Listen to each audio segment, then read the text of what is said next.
నువ్వు సచ్చావనుకొని ఎవడైతే ఏం లేని అడ్డగాడిదని చేసుకున్నాను. నేను ఇప్పుడు వీడి భార్యని, పతివ్రత స్టాండర్డ్లన్నీ మెయింటైన్ చేస్తున్నాను.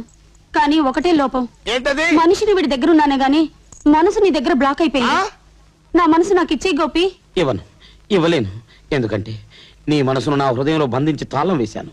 ఆ తాళం చెవి ఎక్కడో జ్ఞాపకాల్లో పారేసుకున్నాను. గోపి, నా మనసు నా దగ్గర లేకుండా వీడితో నేను కాపురం చేయలేను. ఎంత అడ్డగాడిదైనా మనసు లేని నన్ను చేసుకున్నందుకు వీడు బాధపడుతూనే ఉన్నాడు. అర్ధరాత్రి లేచి వెర్రి ముఖం వేసుకుని కుళ్ళి కుళ్ళి ఏడుస్తున్నాడు. ప్లీజ్ గోపి, నా మనసు నాకు ఇచ్చేయి. ఉప్మా చేశానండి. ఉప్మా చేస్తే ఏడుపెందుకే? ఉప్మా చాలా బాగా కుదిరిందండి. బాగా కుదిరితే సంతోషించాలి గానీ అలా ఎక్కిలెక్కలు పెట్టి ఏడుస్తావంటే వెర్రి మొహం. అతడికి ఉప్మా అంటే చాలా ఇష్టం అండి. ఎంతగాడికి? అదేనండి, నా గోపికి.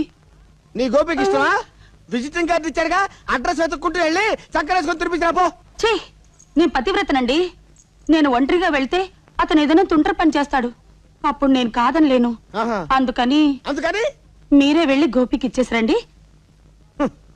రాధా, ప్రపంచ చరిత్రలో నాలాంటి దరిద్రమైన భర్త ఎవరికైనా ఉంటాడంటావా? నీ మాజీ ప్రియుడికి నేను ఉప్మా తీసుకెళ్లి ఇచ్చిరావాలా? అలా చేస్తే ఎవరుకుంటారు తెలుసా? చిచ్చి నేను ఇచ్చిరానంతే. మీరు వెళ్ళకపోతే నేను వెళ్తా. అప్పుడు నా గోపి, రాధా నీకు పెళ్ళైనా పర్వాలేదు, మనం ఎక్కడికైనా లేచిపోదాం అంటాడు. అంటాడు. దానికి నువ్వేమంటావమ్మా? అప్పుడు నేను ఆవేశం పట్టలేక నేను లేచిపోతాను. తల్లి, నీకు దండం అమ్మా. నువ్వెక్కడ దొరికావే నాకు? సర్లే, ఆకలిగా ఉంది, కొంచెం ఉప్మా పెట్టి నేనే వస్తాను. నా గోపి తినకుండానా?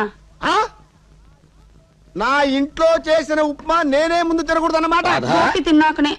రాధా, గోపి ఎందుకు నీ చేత ఉప్మా చేయించుకొని తినాలనిపించి వచ్చేసాను. అరే, నీకోసం నేను ఉప్మా చేశాను గోపి. ఏంటి? నేను అక్కడ తలుచుకుంటే నీకు ఇక్కడ ఎలా తెలిసింది రాధా? ప్రేమికులకి అలాగే తెలుస్తుంది. దీన్ని ఏమంటారు? ఉప్మా ప్రేమంటారా? అలాగా? మీ మొహాలు తగలయ్యా. కట్టుకున్నవాడిని నేను ఇక్కడ ఉండగానే డైరెక్ట్ గా మాట్లాడేసుకుంటారా? ఇండైరెక్ట్ గా మాట్లాడుకుంటే ఒక అందం.